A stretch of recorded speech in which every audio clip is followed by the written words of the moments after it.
Hi everyone, this is Lola Chef again. Today we're going to be discussing a new season of Ready to Love.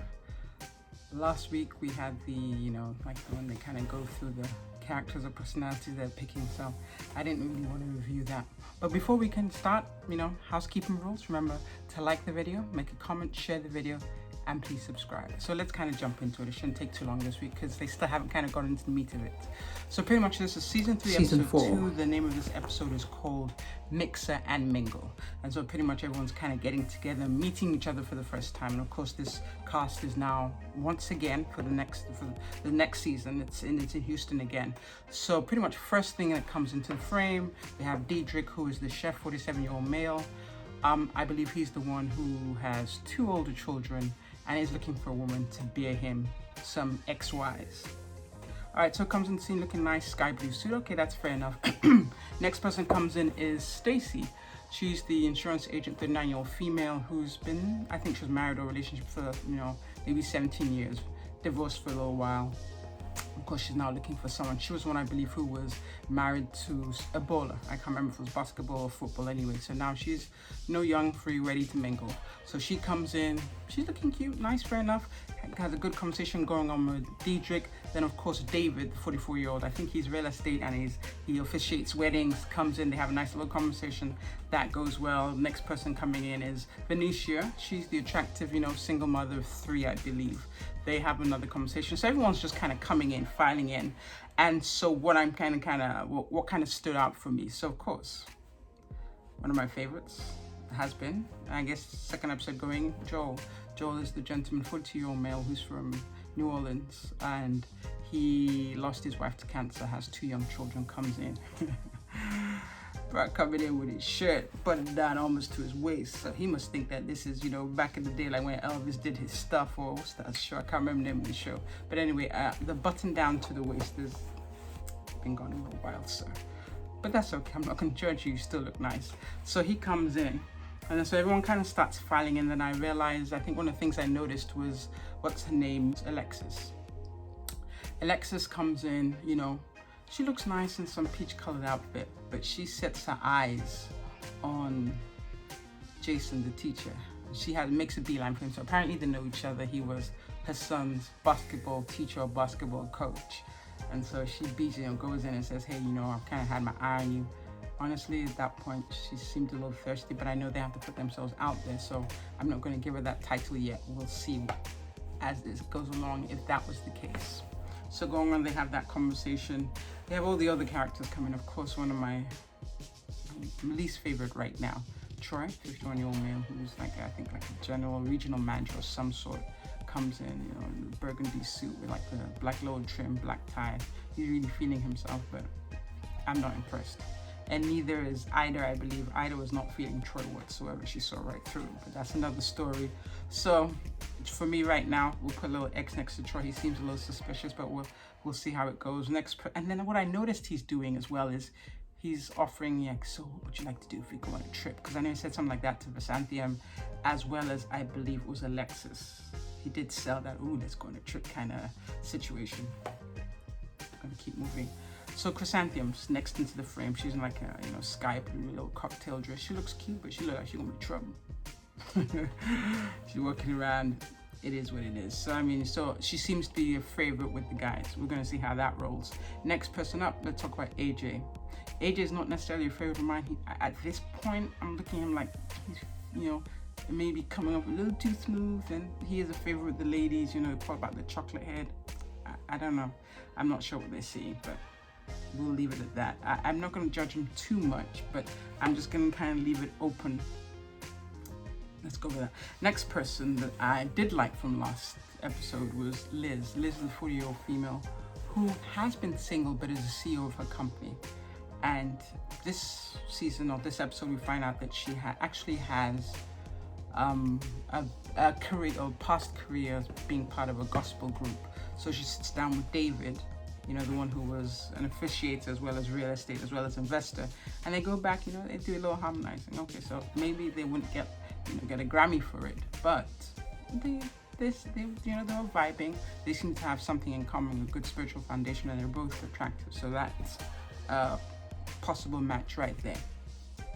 Fair enough. Going on to Khalil. Khalil is a young man. Well, not the young man. He's the gentleman who's a teacher, 41, 42, you know. Seems a little uncomfortable kind of going through meeting with the people, but we'll see with him. Next person, of course, is Kyra. Kyra is, you know, an attorney.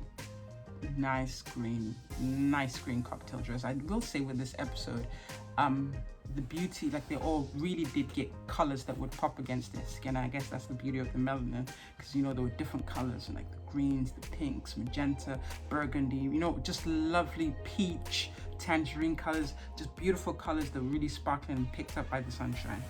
And so, you know, so Kyra comes in and she kind of looking at him. I kind of like what she has going on. Later on, you know, she kind of does let us know that she had previously met and been on 2 dates with AJ. I'm not going to judge it. I did say he seemed like a problem, but anyway, she does say that the second date they had kind of didn't end very well, being that she had gone to the bathroom when the tab was, you know, when they put the tab on the table. I don't know why she went to the bathroom then, but hey, I wasn't there. Anyway, and when she came back, the tab was in the same place it was before. The check for the meal was, and it hadn't moved, hadn't been touched. And I'm assuming she paid for it, but then she says she's not one who likes to pay for her dates, particularly if she wasn't the one who asked for the date. And, you know, AJ, they get to talk later on in the evening, and AJ goes on to explain that, his card had been rejected, so he left the tab for her to pay and didn't explain properly because he felt embarrassed or felt some sort of way. I mean, I know you don't know the person, but sometimes the truth is better than just pretending like you don't know what the right thing to do is. He probably could have gone on with like, excuse me, that he could have probably played it a different way. We can all admit that at this point he didn't play it right. I don't know if those were the real circumstances. Let's leave it at that. Going on to the next person, Mr. Jason, the teacher, 36-year-old male. He's come up like a mini Mac. But, you know, I'm going to leave him alone. Then, you know, we go on to Ron. Ron, 40-year-old, he didn't really strike anything in me. I think he's the one who was scared of divorce, something like that. But I wasn't really impressed with him. He seemed, you know, low-key ordinary, may I add? I'm sorry, ordinary. At this point, I know he had a conversation with one of the other ladies, Andrea, who's the flight attendant. And so, first of all, Andrea looks like, she looks like I can see why she was single for 17 years. She really has no tolerance for BS at all, zero tolerance at all. So she and, you know, Ron didn't get along. I mean, when I see both of them talking, it really looked,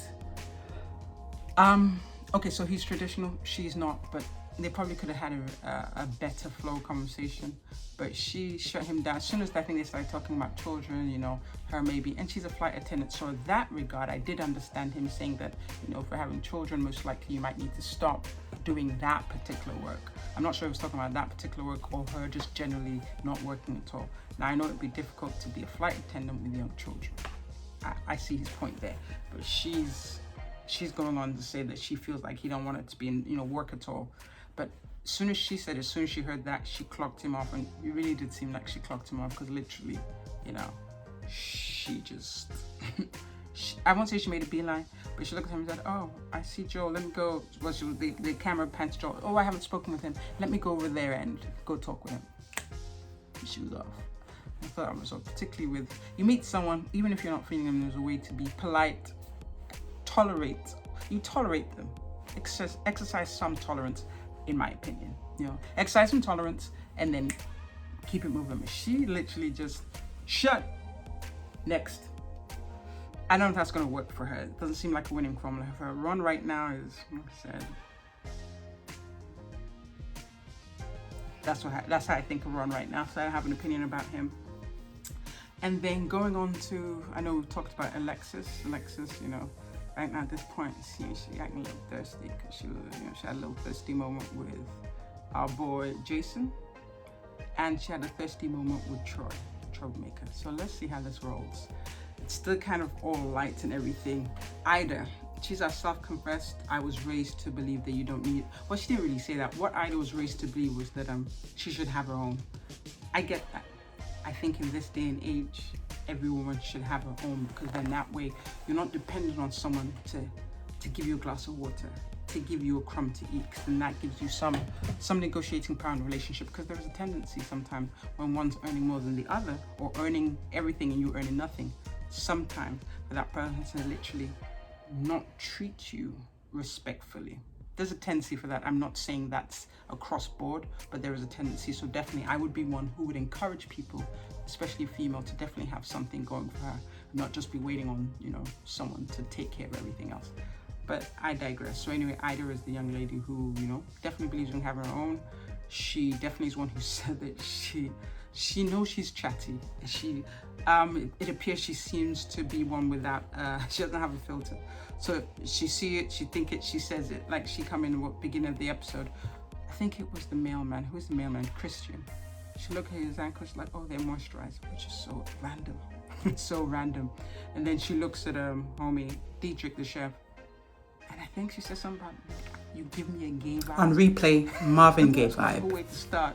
But I'm sure that's what she said. It seemed a little odd. So literally, she's the lady with no filter. She's probably going to make this episodes or this season a little interesting. Let's see how that goes.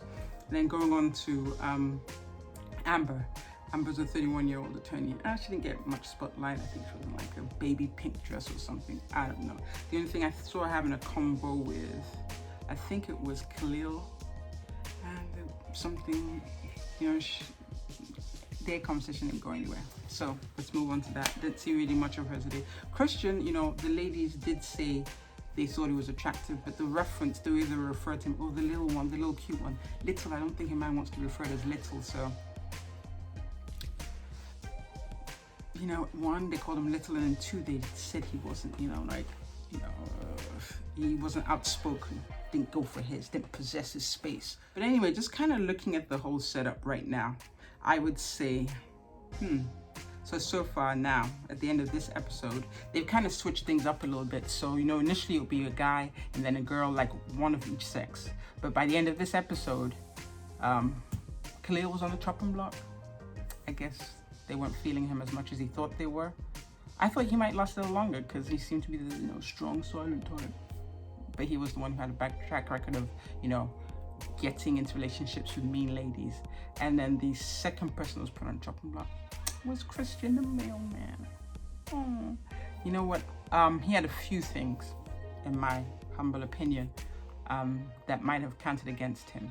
The fact that a few of them referred to him as, oh, the little cute one. That's what you talk about when you're talking about your cousin or your little brother. And the fact that they said he wasn't very outspoken and just, you know, forthright and put himself out there. They said that. I don't know, I wasn't there to witness that. And maybe because he was the mailman. I mean, he did say he was a mailman and a model. But I think they had almost kind of pegged him to be, you know, the friend, you know, peg him, you know, the cute little brother.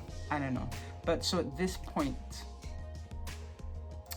it looks like it'll definitely be different from last season for these reasons. First of all, I mean, I have kind of pegged some of the characters as ooh, but some of the clips they're showing when they kind of show you the season at large, you do see a few of them get emotional. Reactions we hadn't seen in the past. So that's a good sign.